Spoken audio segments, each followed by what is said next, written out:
यह कोई साधारण कथा नहीं है, यह उस पावन तिथि की कथा है जब मौन स्वयं ईश्वर तक पहुंचने का मार्ग बन जाता है। माघ मास की वही दिव्य अमावस्या जिसे हम मौनी अमावस्या कहते हैं। कहा जाता है कि इस दिन श्रद्धा से सुनी गई कथा जन्म जन्मांतर के पापों को भस्म कर देती है और जीवन के सारे कष्ट हर लेती है। बहुत समय पहले एक धर्मप्रिय और न्यायकारी राजा अमरदीप अपने समृद्ध राज्य में राज करते थे। उनकी पत्नी रानी कंचन पतिव्रता और भगवान विष्णु की अनन्य भक्त थी। राज्य में सुख समृद्धि थी, पर उनके हृदय में एक पीड़ा थी। उनकी पुत्री सौम्या सुंदर थी, बुद्धिमान थी, पर गलत संगति और अहंकार ने उसे भटका दिया था। उसके कर्मों से राजा रानी दुखी रहते और स्वयं को दोष देते कि न जाने किस पूर्व जन्म के पाप का फल उन्हें मिल रहा है। समय बीतता गया और जब माघ मास की मौनी अमावस्या आई, तब राजा अमरदीप ने संकल्प लिया कि वे इस दिन मौन व्रत रखेंगे, गंगा तट पर गुप्त दान करेंगे और भगवान विष्णु से अपनी पुत्री के उद्धार की प्रार्थना करेंगे। गंगा स्नान, मौन, दान और निष्काम भक्ति से वातावरण स्वयं दिव्य होने लगा। वहीं दूसरी ओर सौम्या के भीतर पुण्य और पाप का संघर्ष शुरू हो चुका था। माया उसे बार बार गिराने का प्रयास कर रही थी। भय, स्वप्न और अंधकार उसे घेर रहे थे।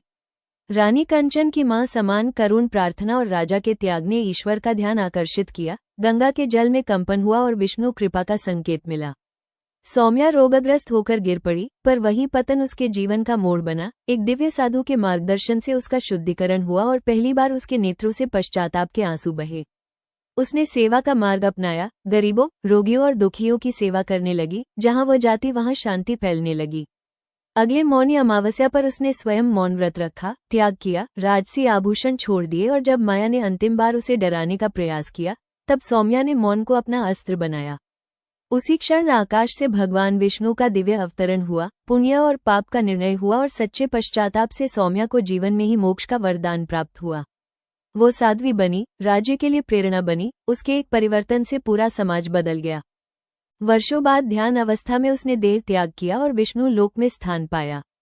इस प्रकार यह कथा हमें सिखाती है कि मौन केवल शब्दों का त्याग नहीं, बल्कि अहंकार का विसर्जन है, और जो मनुष्य मौन, दान और भक्ति से नारायण का स्मरण करता है, उसके जीवन के सारे अंधकार स्वयं प्रकाश में बदल जाते हैं।